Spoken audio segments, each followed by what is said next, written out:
Learn GK भी तेज है। तो दोस्तों आज की इस वीडियो में हम बात करने वाले हैं करंट अफेयर्स के कुछ क्वेश्चंस के बारे में।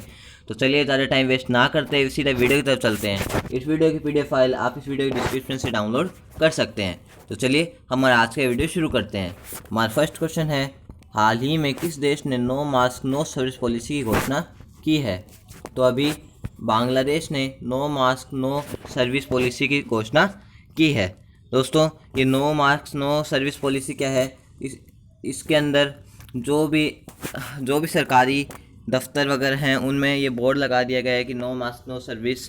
इससे जो भी व्यक्ति बिना मास्क लगाए कोई सहायता मांगने आएगा तो उसकी कोई भी सर्विस नहीं की जाएगी। दोस्तों अभी इंडिया और बांग्लादेश के बीच होने वाला समर्पति अभ्यास भी मेघालय में हुआ। बांग्लादेश ने मुफ्त से इंटरनेट सेवाओं पर प्रतिबंध लगा दिया है। बांग्लादेश ने डिजिटल हार्ट प्लेटफॉर्म भी लॉन्च किया है।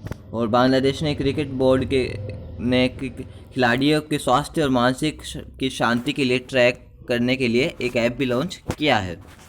तो चलिए हमारे सेकंड क्वेश्चन की तरफ बढ़ते हैं। सेकंड क्वेश्चन है, हाल ही में किस राज्य के बुमला में जोगिंदर वार मेमोरियल उद्घाटन किया गया है? हमारा करेक्ट आंसर है सी, अरुणाचल प्रदेश। दोस्तों हाल ही में अरुणाचल प्रदेश के बुमला में जोगिंदर वार मेमोरियल का उद्घाटन किया गया है। दोस्तों ये जोगिंदर वार मेमोरियल कौन है? दोस्तों ये एक परमवीर चक्र विजेता है। इन्हें भारत और चीन के युद्ध में परमवीर चक्र मिला था। तो चलिए थर्ड क्वेश्चन की तरफ बढ़ते हैं। थर्ड क्वेश्चन है, हाल ही में फ्लिपकार्ट ने Aditya Birla fashion and retail में कितने प्रतिशत हिस्सेदारी खरीदने का फैसला किया है? तो हमारा करेक्ट आंसर है बी, 7.8%। दोस्तों अभी फ्लिपकार्ट ने Aditya Birla fashion and retail से 7.8% हिस्सेदारी का फैसला किया है। तो दोस्तों 7.8% होता है 15,000 करोड़। दोस्तों अब फ्लिपकार्ट आया, तो फ्लिपकार्ट एक इंडियन कंपनी है। इसका हेडक्वार्टर बेंगलुरु में है और ये एक ऑनलाइन सेलिंग कंपनी है। तो चलिए दोस्तों हमारे फोर्थ क्वेश्चन की तरफ बढ़ते हैं। हमारा फोर्थ क्वेश्चन है, हाल ही में किस स्कूल ने 10वीं बोर्ड और 12वीं बोर्ड के छात्रों के लिए फेस रिकग्निशन सिस्टम शुरू किया है? तो अभी सीबीएसई ने 10वीं और 12वीं छात्रों के लिए फेस रिकग्निशन सिस्टम शुरू किया है। इसमें बच्चे अपनी मार्कशीट 10वीं की और 12वीं की मार्कशीट लॉकर में रख सकते हैं और उसके अपने फेस लॉक से भी खोल सकते हैं।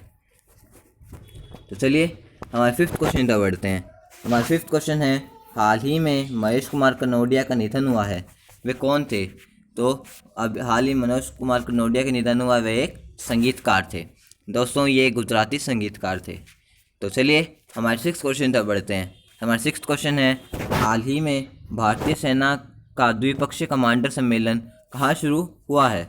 तो अभी दिल्ली में भारतीय सेना का द्विपक्षीय कमांडर सम्मेलन शुरू किया गया है। और दोस्तों इसका प्रतिनिधित्व कर रहे हैं हमारे मनोज मुकुंद नरवणे। तो चलिए दोस्तों हमारे सेवन्थ क्वेश्चन तक बढ़ते हैं। हमारा सेवन्थ क्वेश्चन है, हाल ही में भारतीय मूल के वेवल रामकलवान किस देश के नए राष्ट्रपति चुने गए हैं? तो अभी भारतीय रामकलवान सेशल्स देश के नए राष्ट्रपति चुने गए हैं। दोस्तों ये एक भारतीय मूल के एक राष्ट्रपति बने हैं जो सेशल्स देश के राष्ट्रपति बने हैं। चलिए हमारे 8th क्वेश्चन तक बढ़ते हैं। हमारा 8th क्वेश्चन है, हाल ही में किस देश ने कोविड-19 टीके के लिए विश्व बैंक से $500 मिलियन की सहायता की मांग की है? तो अभी बांग्लादेश ने कोविड-19 टीके के लिए विश्व बैंक से $500 मिलियन की सहायता की मांग की है। दोस्तों अभी बांग्लादेश में ही डिजिटल हार्ट प्लेटफॉर्म लॉन्च किया गया है। अभी बांग्लादेश क्रिकेट बोर्ड ने ही खिलाड़ियों की मानसिक और स्वास्थ्य जांच के लिए एक ट्रैक करने के लिए एक ऐप लॉन्च किया है। और इसने अभी मुफ्त इंटरनेट प्रोवाइडर के लिए भी मना कर दिया है। तो चलिए दोस्तों हमारे नेक्स्ट क्वेश्चन तक बढ़ते हैं। हमारा 9th क्वेश्चन है, हाल ही में जल जीवन मिशन के तहत भारत और किस देश की सीमा पर जलापूर्ति योजना का उद्घाटन किया गया है? तो अभी जल जीवन मिशन के तहत भारत और म्यांमार देश की सीमा पर जलापूर्ति योजनाओं का उद्घाटन किया गया है। दोस्तों ये उद्घाटन 2019 से ये कार्यक्रम चलता आ रहा है। चलिए दोस्तों, हमारे 10th क्वेश्चन तक बढ़ते हैं। हमारा 10th क्वेश्चन है, हाल ही में किस राज्य ने पीएम आत्मनिर्भर निधि योजना में पहला स्थान हासिल किया है। तो दोस्तों, अभी उत्तर प्रदेश ने पीएम आत्मनिर्भर निधि योजना में पहला स्थान हासिल किया है। दोस्तों, ये इसको हम पीएम स्वनिधि योजना भी कह सकते हैं। इसमें इसके सबसे ज़्यादा लाभार्थियों की संख्या में, इसको सबसे पहले लागू करने में और इसमें सबसे आगे रहने में उत्तर प्रदेश ने पहला स्थान हासिल किया है। अब उत्तर प्रदेश की बात है तो उत्तर प्रदेश में बाल श्रमिक विद्या योजना शुरू की गई है, नवीन रोजगार छतरी योजना शुरू की गई है, और उत्तर प्रदेश में 2 ऐप लॉन्च किए हैं, एक प्रवासी राहत मित्र ऐप और एक आयुष कवच ऐप। और उत्तर प्रदेश के वाराणसी में मंडुआडीह रेलवे स्टेशन का नाम बदलकर बनारस रेलवे स्टेशन रखा गया है। तो आपको इतना उत्तर प्रदेश के बारे में याद रखना है। तो चलिए हमारे 11th क्वेश्चन तक बढ़ते हैं। हमारा 11th क्वेश्चन है, हाल ही में किस देश को फरवरी 2021 तक FATF की ग्रे लिस्ट में रखा गया है। तो अभी पाकिस्तान को फरवरी 2021 तक FATF की ग्रे लिस्ट में रखा गया है। दोस्तों, ये FATF क्या है? दोस्तों, ये एक फोर्स है जिसमें जो देश इसमें डिवाइडेड होता है। जैसे जो देश अपने आतंक वगैरह को रोकने के लिए सक्षम है उनकी एक अलग लिस्ट होती है, और जो सक्षम नहीं है तो उनकी एक अलग लिस्ट होती है। तो एक ग्रे लिस्ट में उन्हें रखा जाता है जो आतंक से रक्षा करने में सक्षम नहीं है। तो इसलिए पाकिस्तान अभी सक्षम नहीं है, तो इसलिए फरवरी 2021 तक FATF की ग्रे लिस्ट में रखा गया है। तो चलिए हमारे 12th और लास्ट क्वेश्चन तक बढ़ते हैं।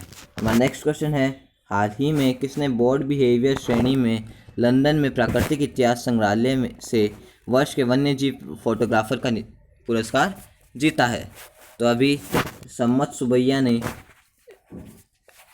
बर्ड बिहेवियर श्रेणी में लंदन में प्राकृतिक इतिहास संग्रहालय में वर्ष के वन्यजीव फोटोग्राफर का पुरस्कार जीता है।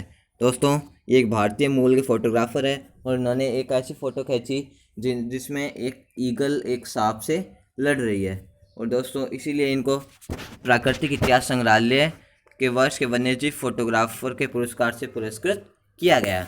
तो दोस्तों, हमारा आज का वीडियो यहीं खत्म होता है। आपको वीडियो कैसा लगा? अगर अच्छा लगा तो हमारे वीडियो को लाइक शेयर सब्सक्राइब करके बेल आइकन को प्रेस करना ना भूलें, ताकि हमारे हर वीडियो के अपडेट्स आपको सबसे पहले मिल सकें। तो दोस्तों, मिलते हैं नेक्स्ट वीडियो में, तब तक के लिए जय हिंद।